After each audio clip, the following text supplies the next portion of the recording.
Então abra sua Bíblia para Apocalipse. Nós já estudamos juntos dos capítulos 1 a 6. E antes de entrar no capítulo 7, então nós vamos contextualizar dentro do livro a partir do capítulo 4. No final do capítulo 4, você tem Deus assentado no trono, você tem 4 seres viventes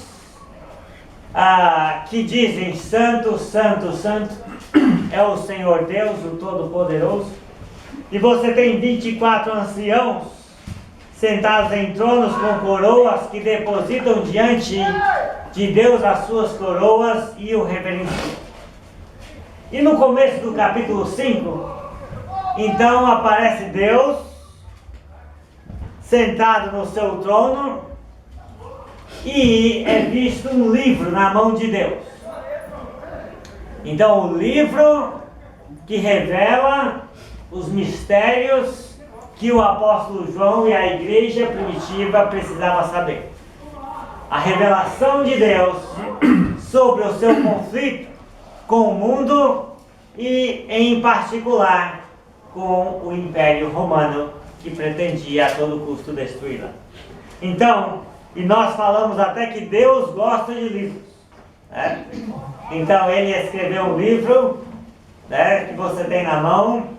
E no livro de Apocalipse aparecem vários livros, o livro da vida, o livro das obras dos homens, o livro da profecia, comido por João, doce no paladar e amargo no estômago, e aqui o livro com 7 selos. Amém? Então Deus gosta de livros, e nós, né? Nós também devemos gostar, especialmente deste livro, porque vai chegar um dia, um tempo, em que livros como este que você tem na mão, em especial o Novo Testamento, não serão mais necessários. E você estará na eternidade. Então, agora, o livro podia ser aberto por qualquer um? Não. E não se achou, né, nem no céu, nem na terra, nem debaixo da terra, ninguém digno de, o quê? De desatar os 7 selos e abrir o livro.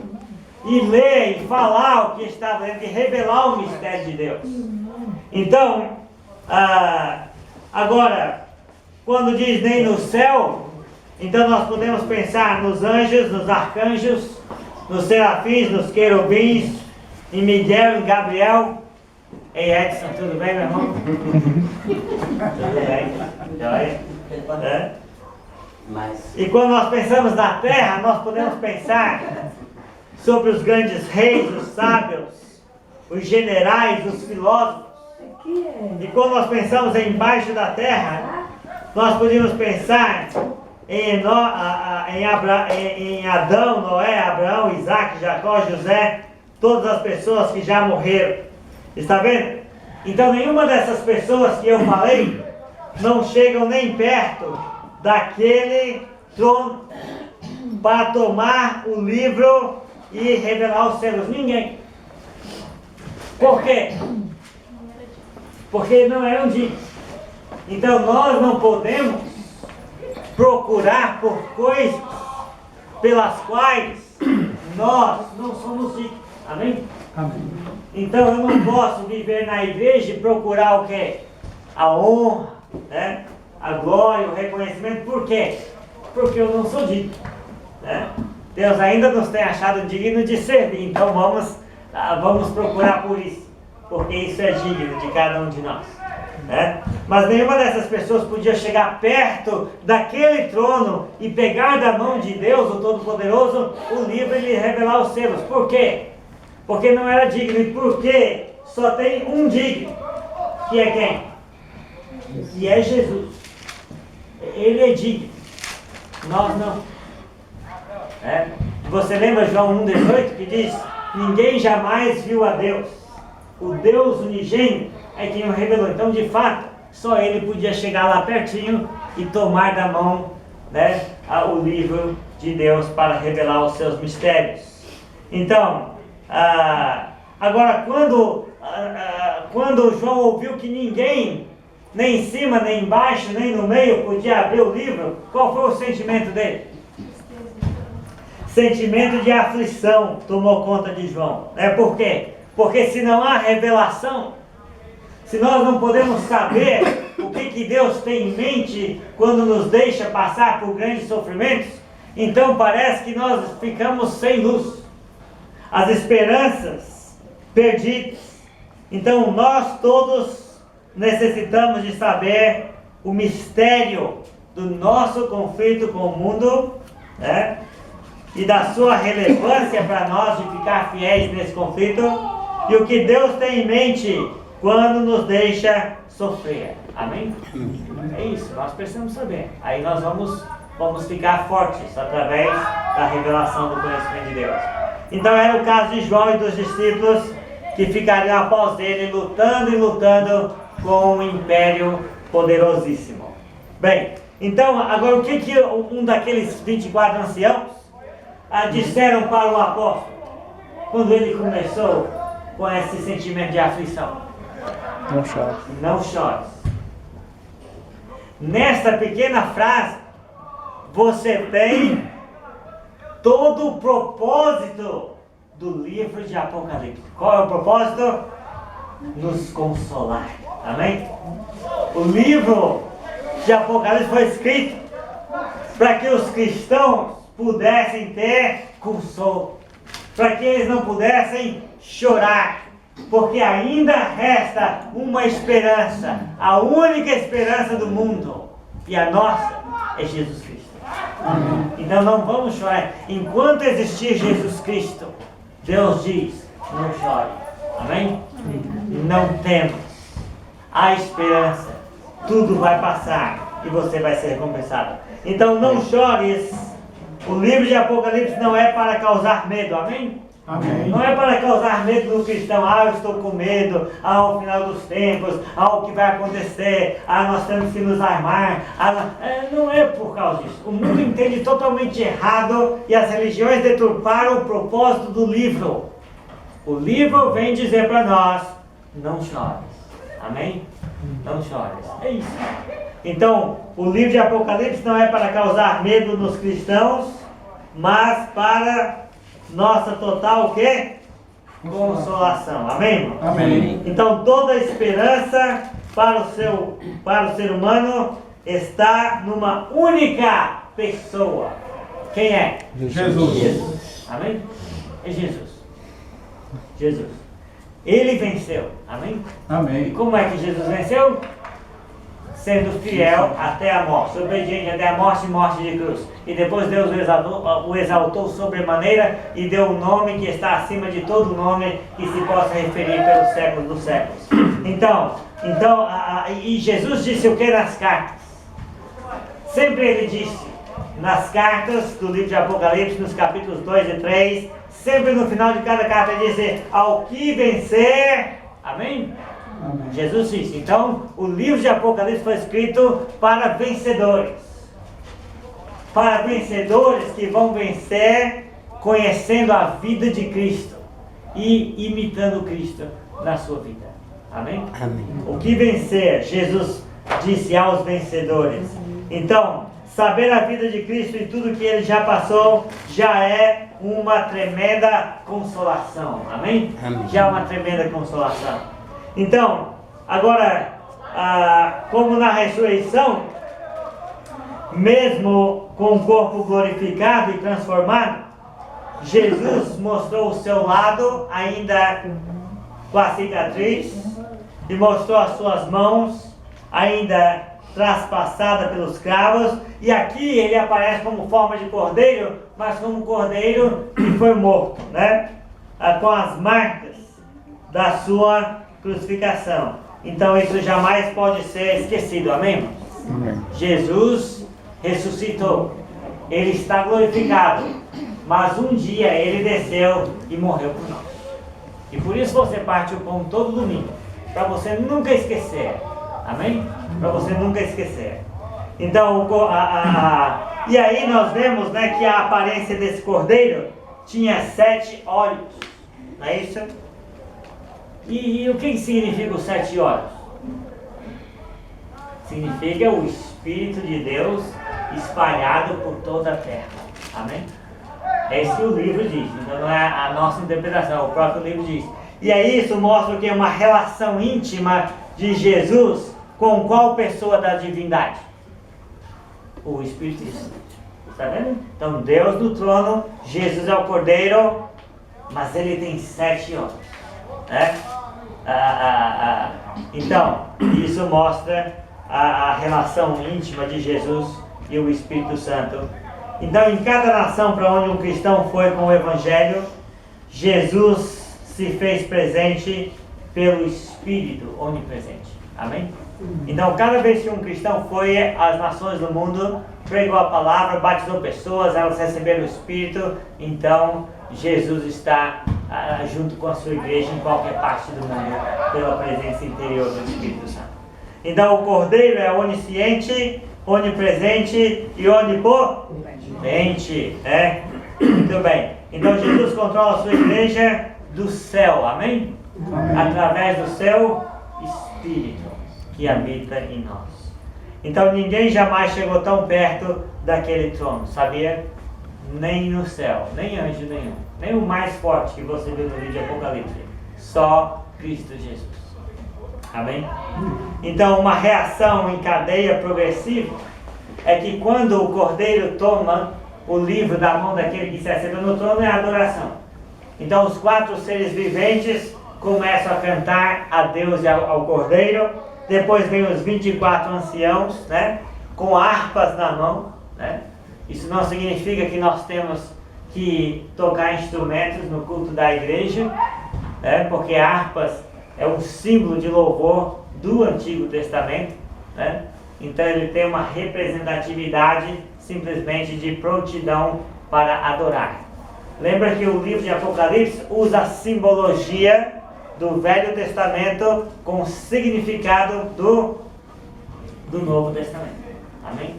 Então a prontidão da igreja, a igreja está sempre pronta para adorar em qualquer lugar. Né?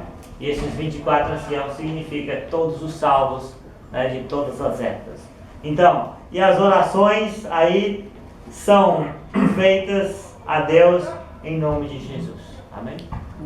Então as orações são lançadas de volta à terra. Também faz parte da oração. Bem, e aí nós vemos, né, que depois que as orações foram lançadas à terra, houve vozes, relâmpagos, trovões, né, e chegou o grande dia, né, o grande momento. E aí nós vemos que o dia é o momento, a hora, o tempo de Deus começar a agir. Né? E aí os 24 anciãos, né? Quando você tem um número assim simbólico, você tem que pensar, bem, se 12 representa a igreja, né? Os 12 apóstolos, né? E então, o que representaria o número 24? Porque note bem que o 24 é 12 duas vezes. E o número 2 no livro de Apocalipse é sempre fortaleza. Então 2 sempre é mais forte que 1. Quando você quer resistir a um inimigo, você leva um amigo. Tá vendo? E aí então, quando você tem os 24 anciãos, você tem a duplicidade que indica força. Amém? Fortaleza. Então, a igreja na terra, diante de tão poderoso inimigo como o Império Romano, parece fraca. Pode se sentir fraca, mas no céu, diante do trono, ela é forte, gloriosa e sem defeito. Amém? E aí nós entramos no capítulo 6, que o Cordeiro então começa a abrir o quê? Livro. Os 7 selos. É isso? Os 7 selos. Abriu o livro tem 7 selos e cada selo vai abrindo uma revelação, né? Então, na verdade, o que o capítulo 6 vai nos dizer? Em suma, o capítulo 6 vai nos dizer, vai preparar-nos, como preparou a igreja primitiva, para essa mensagem. Que a realidade do mundo não vai mudar. Quem tem que mudar somos nós. Quem tem que ficar firme somos nós. As coisas, na verdade, aqui no mundo, elas podem piorar. Mas você precisa entender que você não faz parte desse mundo. Amém? Amém. Muitas religiões, né, pregam o quê? A vida boa, a prosperidade, tudo vai dar certo, né? O país vai sair dessa, então você vai ver e tudo mais, né? Então, mas não é bem por aí. Se as coisas piorarem, você tem que ficar fiel do mesmo jeito. Amém? Então a realidade do mundo não mudará. A igreja é avisada no capítulo 6 do que vem sobre ela. Você lembra que os 4 seres viventes vão dizer o quê? Vem! E vem mesmo. Não tem como parar. Os 4 cavaleiros do Apocalipse, eles vêm. E eles sempre vêm. E não há nada que você possa fazer para impedir. Está vendo? Enquanto você viver no mundo, né, a realidade do mundo, da terra, não muda. E os que habitam sobre a terra, os que têm o seu coração plantado aqui, também não vão mudar. Então você vai estar nesse mundo sem ser dele. Amém? Sem ser dele. Então você vê que a igreja aí no capítulo 6 é avisada do que vem sobre ela, do que ela ainda teria que enfrentar aqui. O número 4 indica, né, os 4 cantos da terra, então é o mundo habitado pelos homens. Os 4 primeiros selos, né, são anunciados pelos 4 seres viventes. E aí tem 4 cavalos com 4 cavaleiros montados. Está vendo? Tanto de 4. O que indica? Que está falando sobre o mundo. O mundo. É? Então, agora o primeiro cavaleiro, né? É o cavaleiro aí, não vamos repetir, mas só o sentido. Que é o cavaleiro branco saindo para vencer. É a ganância dos governantes. É a ânsia do homem pelo poder, pelo domínio, pela conquista, pela supremacia. É o imperialismo do passado, que é igual ao capitalismo no presente, né? Então o branco para o desfile de vitória. O homem quer vencer. O homem quer ser vitorioso. Ele quer superar. A ganância do homem é insuperável em todas as épocas, né? Hoje as pessoas falam aí de certos grupos que estão conspirando para dominar o mundo, isso e aquilo. Sempre existiu, sempre existirá. Você está com medo do quê? Não é novidade. É a ganância pelo poder. É a ganância dos que governam. Eles querem sempre mais um território, sempre mais um barril de petróleo, sempre mais um dólar, sempre mais um dólar. Não tem jeito. Enquanto viver nesse mundo, esta é a realidade. E esse cavaleiro, ele vem. Não adianta. Está vendo? Bem, o segundo cavaleiro aí, né, é vermelho como sangue, não é isso? Então ele tem uma espada, né, que tira a paz da terra, não é isso? Então, sangue é vermelho. Vermelho, né, aqui ele tem o sentido de quê? De agitação. Agitação, perturbação, né? Significa sangue, né? É o contrário de quê? De paz. Então, no mundo você vai ter guerra, não é? Esse poder de ganância não gera o quê? Perturbação, guerra, né? Agitação, O contrário de paz é o quê? É guerra. É a luta, é o ódio, é a violência, é os conflitos armados. Isso veio, vem e sempre vai existir aonde? Sempre. Não vai ser transformado num paraíso, não. Vai ser sempre assim, até que tudo seja julgado e consumido pelo fogo. E o terceiro cavaleiro aí é preto, não é isso? Então a coisa está preta. O Brasil está passando uma situação de inflação agora, como nos tempos passados. Mas o Brasil está passando, outros países passam muito pior, até hoje. Ou muitas partes do mundo são assim. Muitos irmãos nossos que estão adorando ao mesmo Cristo, ao mesmo Deus, estão passando situações assim, porque estão aonde? Estão Então, esse cavalo preto aí com uma balança na mão, e falando do preço das coisas tão altas, é a fome, a carestia, a inflação, os preços altos, a miséria, a escassez, as tribulações econômicas. O preto significa dificuldade, falta de esperança, abatimento, tristeza, angústia. A coisa tá preta. A coisa tá preta. A coisa tá feia. Tá vendo? Então o que é? Neste mundo sempre vai ser. Essa ideia da teologia da prosperidade é uma farsa. Quem acredita nisso não sabe nada sobre a revelação de Deus para a humanidade.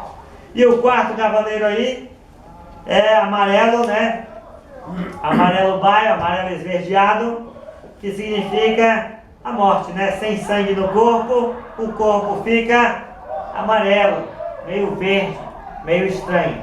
Então, é a cor dos defuntos, A morte física continuará causando tristeza e sofrimento. Está vendo? Mas aí fala que vai ser sobre a quarta parte da terra, está vendo? No número 4 significa o mundo todo, mas a quarta parte significa a limitação para a morte agir até o fim do mundo.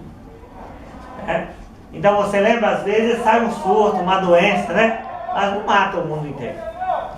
Às vezes sai uma guerra, mata milhões, a violência no Brasil mata, mas não mata todo mundo de uma vez. Por quê? Porque o poder da morte é limitado por Deus. Amém? Então está agindo, mas é limitado, não pode fazer o que quer. Bem, então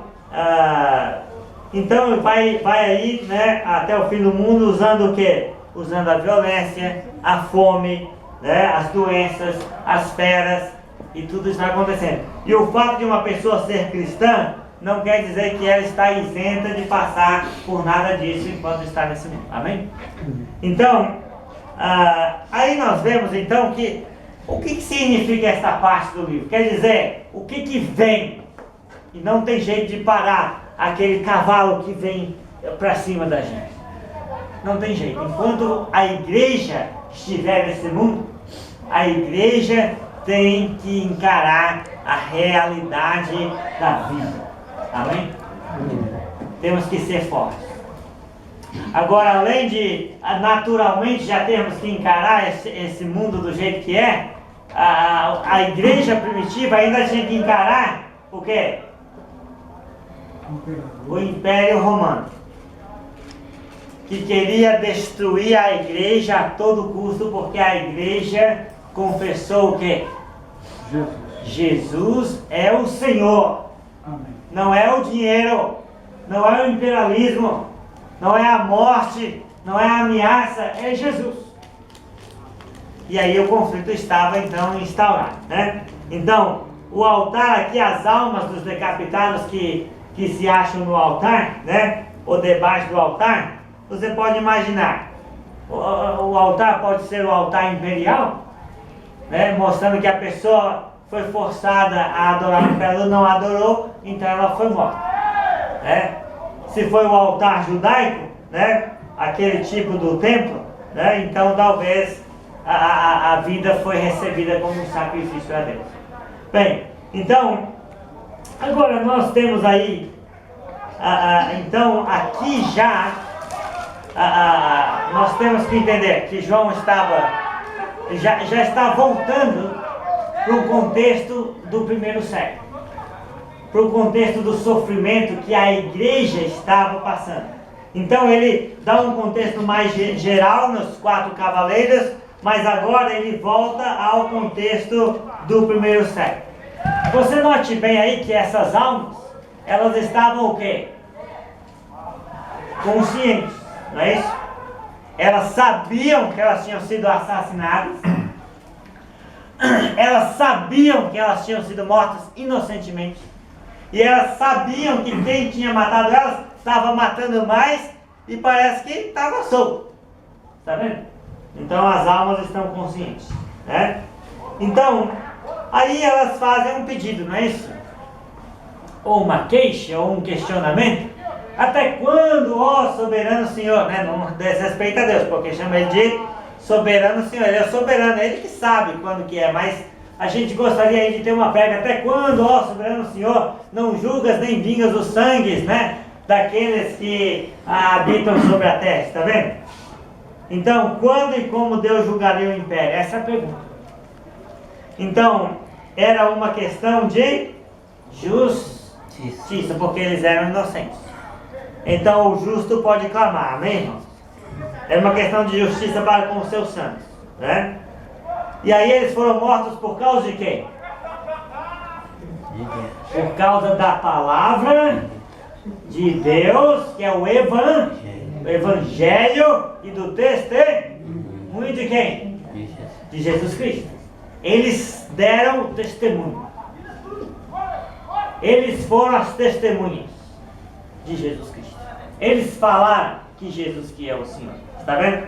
Então, Evangelho e Jesus é o Senhor de vivos e de mortos. Então, se eles vivessem, bem, Jesus ia ser o Senhor deles. E se eles morressem, bem também, porque Jesus é Senhor de quê? De vivos e de mortos. Amém? É isso.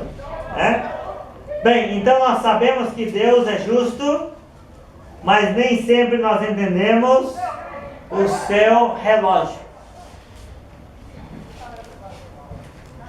Nós sabemos que Deus é justo, mas nem sempre nós entendemos o seu cronograma. Nós temos um cronograma aqui, Deus tem outro, né? Nós temos um cronograma, o meu cronograma é 70, 80 anos, se Deus permitir, não é isso? E Deus tem um cronograma, 600 anos, está vendo? Então às vezes a igreja do primeiro